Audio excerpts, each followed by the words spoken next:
Hello, my brethren. Our scripture for today is found in First Samuel chapter 1, and it is the whole chapter. So, before we dive into it, let's pray. Let's come to God in prayer first. Lord, thank you, God, for this day. Thank you, Lord, for all the blessings that you have given us. Lord, before we hear your word, I pray, Lord, for guidance of the Holy Spirit to the listeners and understanding. And I pray too for the guidance of the Holy Spirit for your servant who will deliver your word for today. And thank you. Bless your name in Jesus' name. Amen. So, how many are familiar in the story of Hannah? I guess some of you or most of you are familiar with the story of Hannah. But the story of Hannah always highlights her prayer. But some may pay no attention to how Hannah was devoted in worshiping the Lord. in this in this uh, in this lesson, in this sermon for the day, we will learn to have the right posture of our hearts when coming to God in worship in every circumstances. Just like what does it look like to worship God faithfully like Hannah even when life is difficult. So it comes to our theme for today. Is our title is a heart that still worships in any kind of situation. So just like Hannah, we too have many different circumstances in life. Let me ask you this question: how's your situation right now?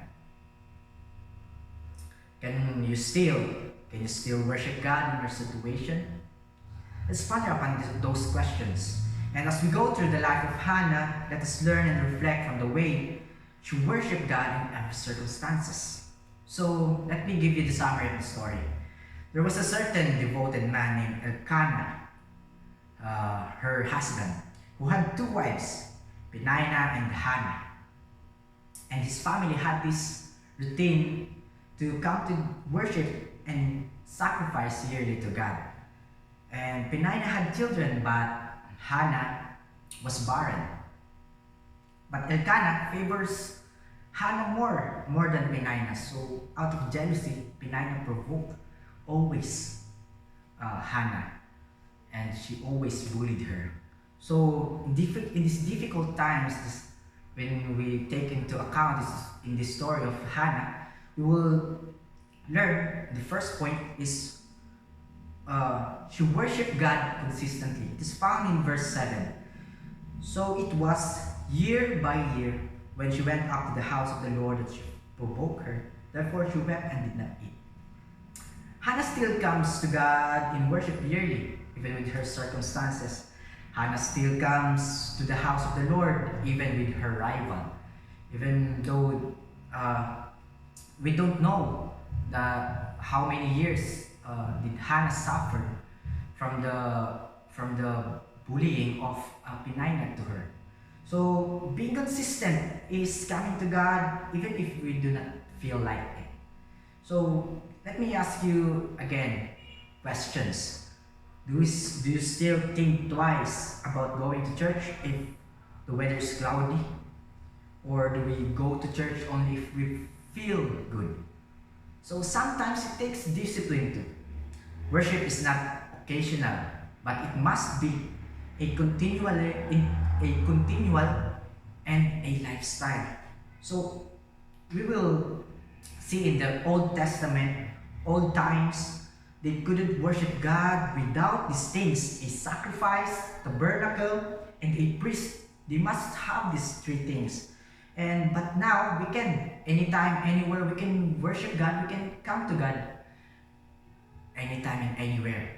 So by being consistent, it led Hannah to come to God and pray to Him honestly all that she had been through. It is it is in verse 8 to 18 when she made the vow in her prayer to God. So bear with me because we will jump into verses. So being consistent is drawing nearer to God. It is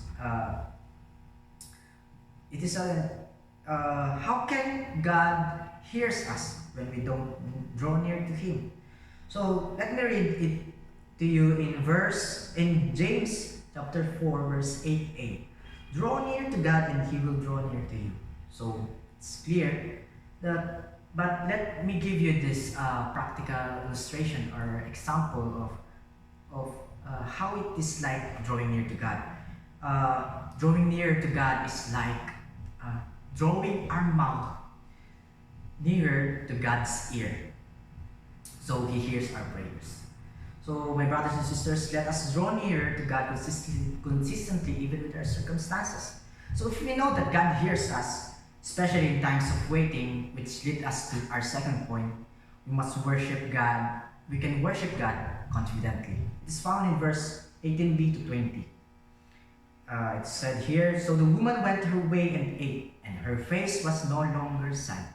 And they arose early in the morning and worshipped before the Lord. In return, and came to their house at Ramah, and Elkanah knew his wife, and the Lord remembered her. In verse 20, so it came to pass in the process of time. Take note of that. In the process of time, that Hannah conceived and bore a son, and called his name Samuel, saying, because I have asked for him from the Lord. So, after Hannah prayed and made a vow, she moved on. So it is said there in verse 18 that we read, she went her way and ate, and her face was no longer sad. So it is like assuming that God had already answered her prayer. So but in the next verse, in verse 19, then they rose early in the morning and worshipped before the Lord. So Hannah still did not forget to worship God early in the morning. She worshipped God before God answered her. So it is not answered immediately, instantly, but after a process of time. So being confident is having faith. Being confident in coming to God in worship is having faith and trust in Him. So in times of waiting, what do we do in waiting? Let me ask you that. And let us reflect. So, worship shows our trust in Him in the midst of doubting or waiting. Let's take the example of a father and son relationship. I remember when my father always goes out and goes to places, and we have this term that pasalubong. As a kid, as a child,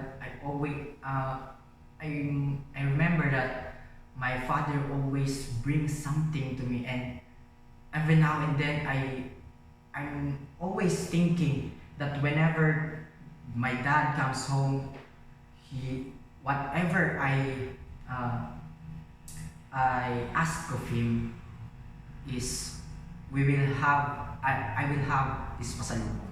So as the children of God, we have the assurance that the Father hears His children.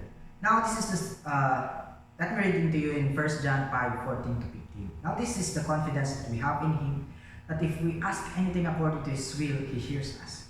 In verse 15, that if we know that He hears us, whatever we ask, we know that we have the petitions that we have asked of Him.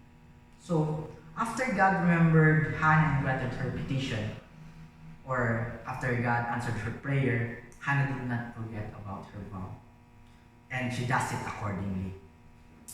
So, likewise, when it's our time to give back, which leads us to our third point, we must worship God accordingly.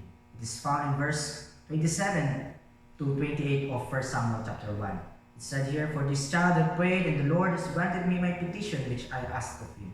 Therefore I also have lent him to the Lord. As long as he lives, he shall be lent to the Lord. So again, they worship the Lord there. And Hannah,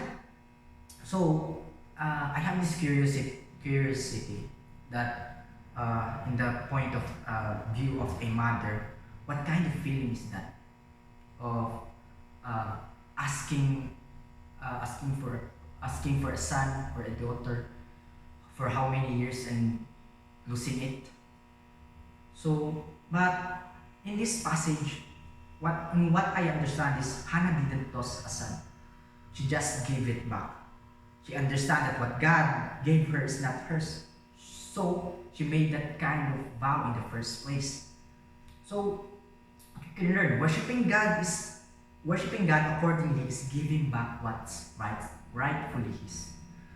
We possess nothing.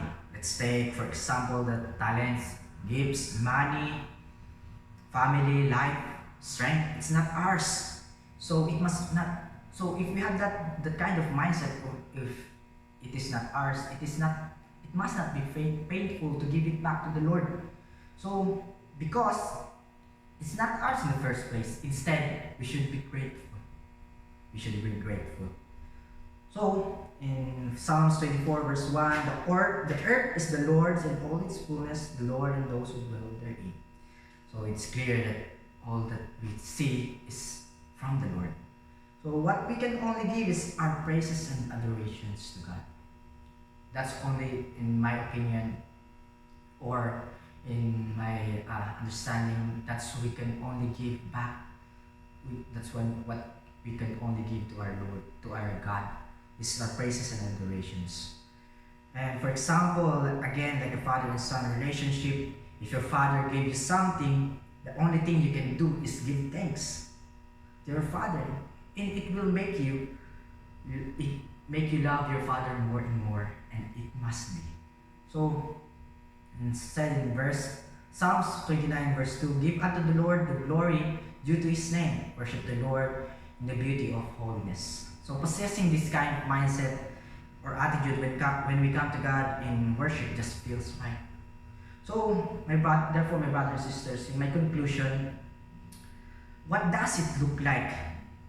What does it look like to worship God faithfully like Hannah, even when life is difficult? How do we worship God in every circumstances? The meaning of worship varies from person to person, of course, but Hannah's story teaches us about the heart we bring to God, especially amidst life's struggle.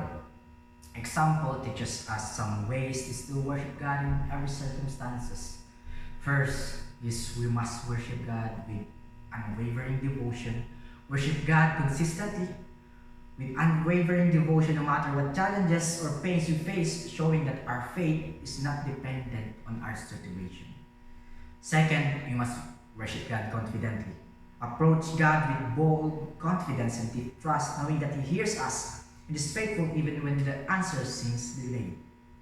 Number 3, worshiping God accordingly. Honor God with sincere worship that acknowledges holiness and sovereignty, offering Him the reverence and respect He truly deserves. So therefore, my brothers and sisters in the Lord, let us have this heart, a heart that still worship God in any kind of situation. And God bless us all. Thank you.